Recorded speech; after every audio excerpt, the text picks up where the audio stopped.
안녕하세요. 벤더머시입니다. 이번 영상은 벤더 업계에 관심 있으신 분들을 위한 영상이에요. 바로 취업하려면 스펙을 어떤 거 가져야 되는지 제가 제 나름대로 좀 생각해 봤거든요. 그래서 설명을 들으시고 좀 나중에 이력서나 아니면 자격증 준비하시는데 도움이 되셨으면 좋겠습니다. 일단 시작해 볼게요.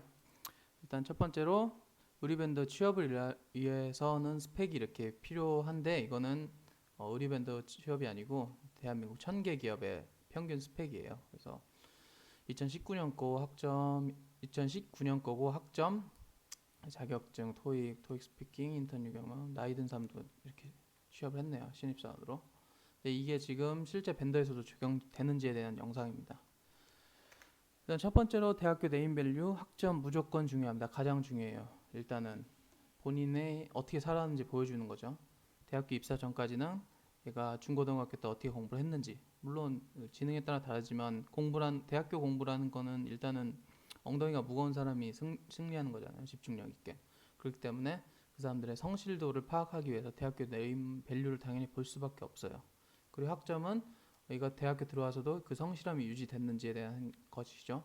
물론 뭐 대학교 들어와서 학점을 세탁을 할 수가 있는데 사실 그건 좀 별개 얘기고, 어쨌든 두 개가 가장 중요합니다. 일단은 대학교 뭐 이력서 볼 때 당연히 대학교나 학점부터 보게 돼요. 대학교부터 가장 먼저 보겠죠. 근데 이미 뭐 지방대학교나 학점이 안 되시는 분은 뭐 어떻게 할 수가 없잖아요. 대신 좋은 게 당연히 좋은 대학교 갔으니까 이 사람들은 대기업 좋은 데로 갑니다. 벤더는 이런 사람들은 많이 없어요. 물론 개 중에 있긴 있는데 많이는 없어요. 그러니까 포기하지 마시고 하시면 됩니다. 학점도 낮으시면 거기에 대한 뭐 다른 활동을 하게 됨으로써 학점이 좀 떨어졌다라는 식으로 좀 자소서 잘 쓰면 충분히 커버가 되는 내용이라 중요하긴 하지만 충분히 커버할 수 있다. 두 번째로는 어학 성적, 당연히 가장 중요합니다. 제가 말씀드리는 어학은 여기서 영어예요. 뭐 제3개 국어를 뭐 하거나 4개 국어 하면 유리하긴 한데, 중국어 하면 유리하긴 한데 어쨌든 영어거든요. 중국 업체랑도 영어로 대화하고 영어로 메일 써요. 그렇기 때문에 영어 성적이 가장 중요합니다.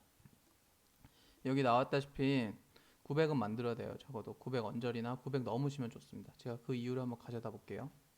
일단 첫 번째로 이거 사람인에서 실제 벤더 입사 지원한 사람들의 그 스펙이거든요. 영어 점수 보시면 보통 900 언저리거든요. 800에서 900 사이죠. 그리고 900 이상도 있고요. 토익 스피킹 레벨 6, 그리고 오픽은 IM3나 IH로 포진되어 있거든요. 요거가 다 금방이거든요. 점수가. 그렇기 때문에 중요합니다. 두 번째로는 똑같아요. 여기는 확실히 토익 900 이상이 확실히 많죠. 대다수가 지금 900 이상이에요. 그래서 900을 만들어야 된다는 게 제가 이 소리입니다. 이쪽에 들어가려면 이력서가 처음에 1차로 스크리닝 안 되려면 일단은 토익 점수가 중요하거든요. 그리고 토익 다음에 이제 토익 스피킹이나 오픽이죠. 오픽 무조건 가져가셔야 돼요. 여기 보시면 레벨 7급이거든요.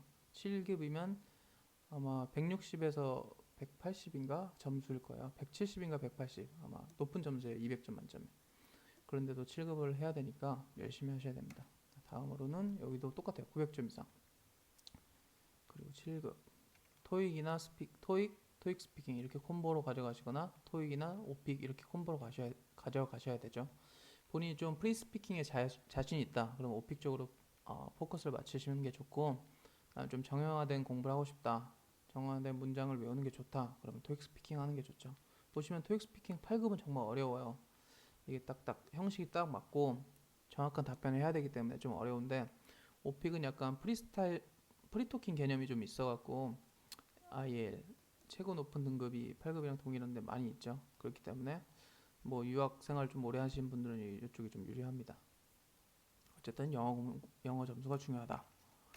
세 번째로는 의류 의상 전공자, 당연히 중요합니다. 일단은 TD가 되려면 테크니컬 디자이너, 의류 쪽에 전공을 해야지 유리해요. 물론 나와서 본인이 따로 공부했다는 거를 포트폴리오로 증명을 잘 할 수 있으면 괜찮은데, 일단은 이런 학과에 나오면 좋습니다. 왜냐면 들어와서 이해도가 좀 빨라요. 왜냐면 공부했던 내용이기 때문에. 하지만 한 최대 6개월까지거든요. 6개월 이후에는 저같이 뭐 경영학과도 충분히 커버할 수 있습니다. 어차피 쓸 수 있는 게 똑같고 자기 업무가 일단 바운더리가 좀 적기 때문에 레인지가 좀 좁아서 쓸 수 있는 용어들이 그렇게 많이 없어요. 그리고 열심히 한다면 충분히 다 알아듣고 틈틈이 이렇게 물어보면 되거든요. 그래서 우리 전공자들은 유리하나 반드시 뭐 필수사항은 아니다. 그리고 네 번째, 인턴이나 아르바이트 경험. 인턴 아르바이트 경험 있으면 좋아요.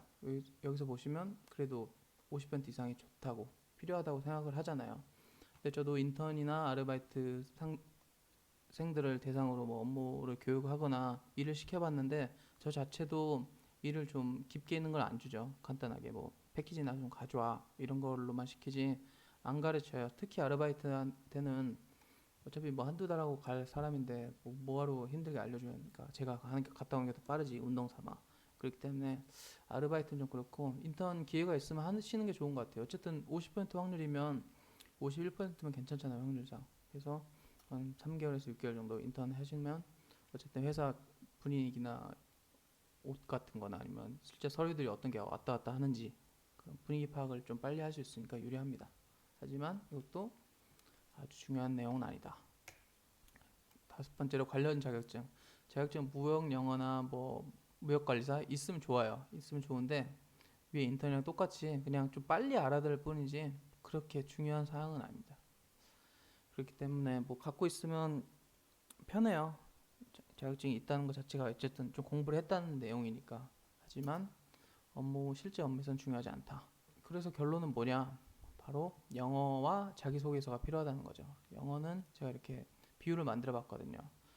영어 같은 경우는 보시면 이메일 업무가 70%이기 때문에 그래서 정확히 해석하는 게 굉장히 중요합니다. 그리고 쓸 줄 알아야 돼요. 당연히 쓸 줄 알아야 되는데 30%로 잡은 게 어쨌든 주어 동사 목적으로 뜻만 제대로 전달되면 그래도 일을 할 수가 있거든요. 정확히 이해만 한다면. 그렇기 때문에 40%는 40%보단 낮은 30%를 차지하고요.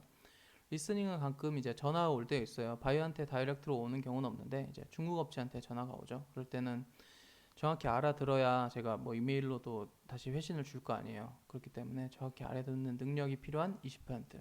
그 마지막 스피킹은 10%인데 이제 전화 왔을 때 적어도 플리즈 셈미 안 이메일 이 정도 나중에 메일로 다시 보내줘 이 정도는 할 수 있어야 되기 때문에 이게 정말 최소한이에요.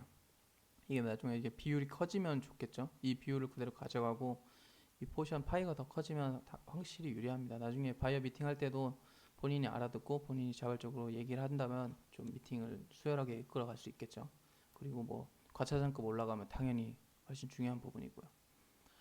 그 다음에 자기소개서. 자기소개서가 왜 중요하냐면 업무를 자세히 모르고 뜬구름 잡는 얘기를 하면 무조건 그냥 스크리닝에 걸려됩니다. 스크리닝에 걸려서 이력서가 버려지게 돼요. 제가 예전에 2012년 하반기 때 노브랜드를 썼었어요. 노브랜드 썼었는데 뭐 생활신고나 이런 거 내용을 떠나서 지원동기 향후 포 보시면 되게 진짜 이런 게 뜬구름 잡는 소리야. 눈을 떠서 무엇을 입을까? 패션 잡지 관심 없었어요. 그리고 의류산업 관심 없었습니다. 패션 흐름은 이건 누구나 알고 있죠. SP 브랜드, 자라, 뭐 H&M 다 알고 있는 이건 뉴스 기사 그냥 한 줄 보고 쓴 거거든요. 노브랜드 지원하게 되었습니다. 뭐 3년 차는 영업 기초. 그래서 사내 교육, 뭐 최적의 솔루션. 고객이 누군지도 몰랐어요. 그리고 뭐 프로세싱은 지금 익혔지만 5년 차에는 뭐 해외 영업. 여기 국내 영업, 해외 영업이라고 쓴 건데 국내 영업이라고 제가 이해를 한 것 같아요.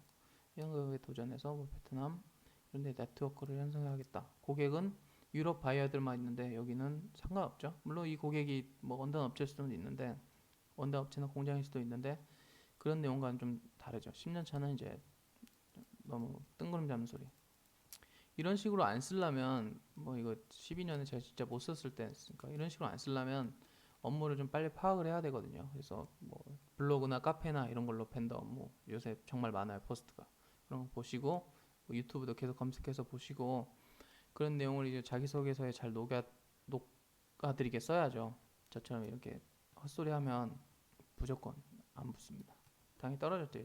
오늘 영상은 여기까지고요. 내용이 좀 허술했을 수도 있어요. 당연히 아는 내용들. 근데 어쨌든 본질은 되게 심플한 거거든요. 어쨌든 정답 같은 거는 심플하기 때문에 본인이 잘 준비하셨으면 좋겠습니다. 신입분들이나 아니면 관심 있으신 분들이 정말 도움이 되는 영상이었으면 좋겠습니다. 시청해주셔서 감사합니다.